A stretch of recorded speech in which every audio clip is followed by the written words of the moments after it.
All right, let's start with the average house price then.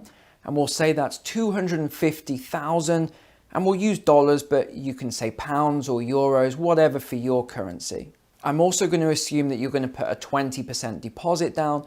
So that means that you're going to put 50,000 down, taking your total mortgage to 200,000. I'm also going to assume that you got a 4% fixed rate for, let's say, 30 years. I'm recommending at the moment that people get the longest fixed rate they possibly can.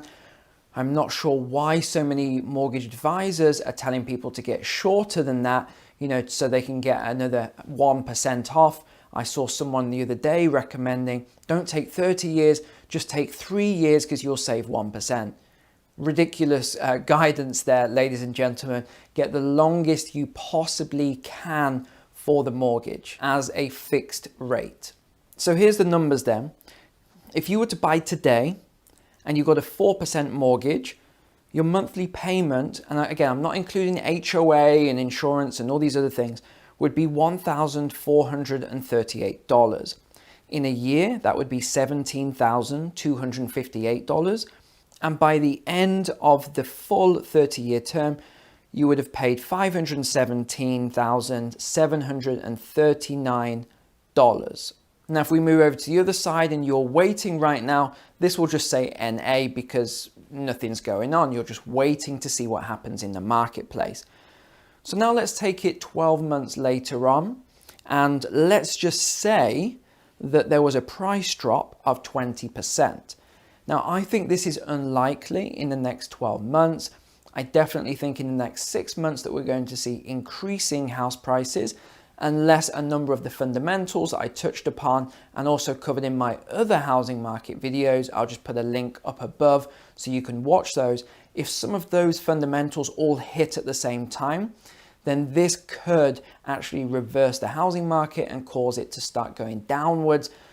But this would be a worst case scenario of all these things occurring at once. So let's just say then that things have gone bad and in 12 months time, prices have dropped by 20%. Well, again, we're going to use the same numbers on the left column here, and that is the 4%.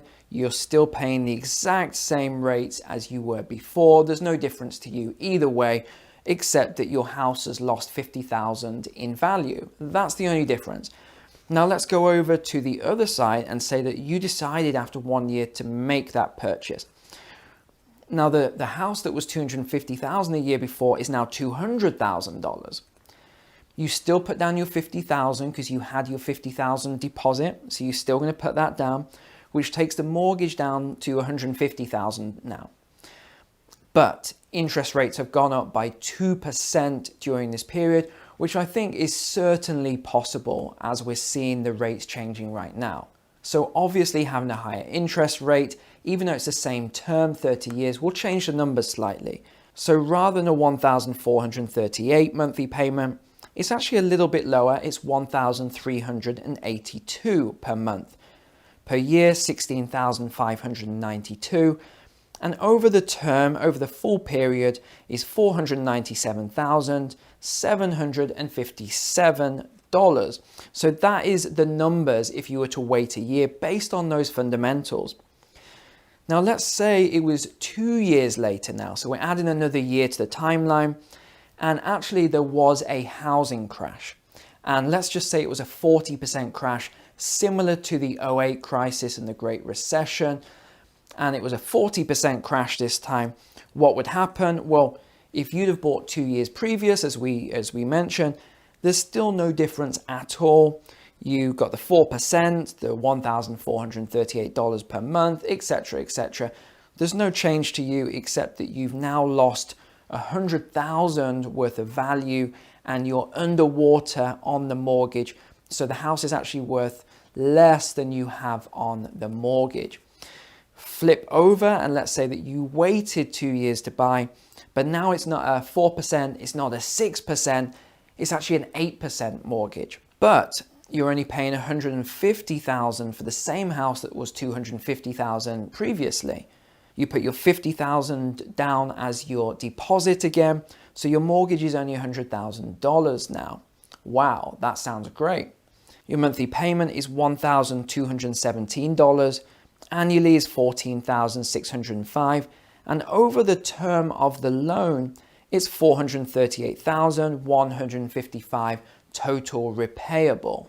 So already just looking at these two comparisons here, the total repayable on the left was $517,739, and on the right is $438,155. So if you compare the two, then the 4% versus the 8%, obviously the 4% was a $200,000 mortgage, the 8% is a $100,000 mortgage.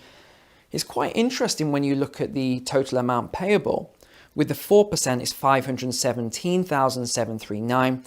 With the 8% it's $438,155. So there's a difference there of about $80,000 that you would pay more by having bought right now, and versus $80,000 less if you were to just wait a couple of years, assuming there was a 40% correction. And that's a big assumption. But I think what we've done right here is probably enough for us to go into the analysis. So let's look at over the next 1 year then. I think it's pretty obvious which is the clear winner. And this is even without the price rises.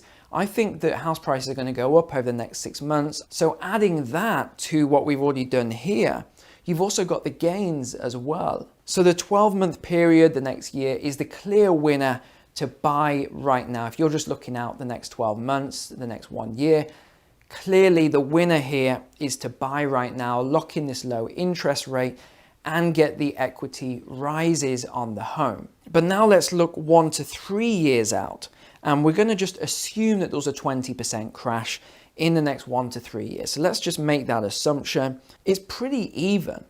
So whether you buy right now today and get the low rate interest rate and all the other things that we talked about, but there was no growth, there was a 20% crash, versus waiting 1 to 3 years is about even when you look at the costs, which actually surprised me somewhat.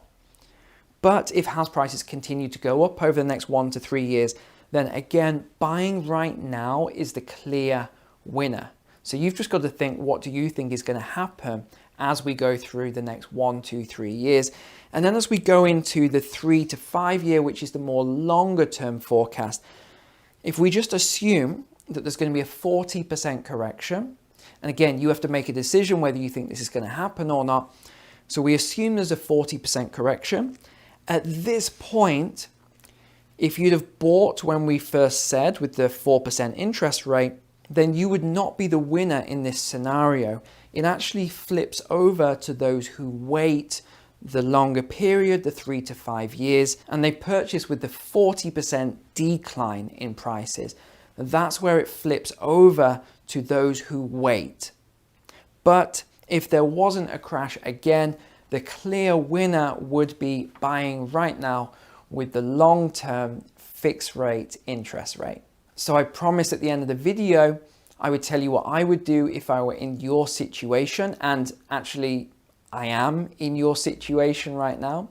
If I desperately needed to buy a home right now, because of any of those fundamentals we mentioned, the migration, needing a home office, schooling children at home, there's absolutely no doubt in my mind that I would buy right now.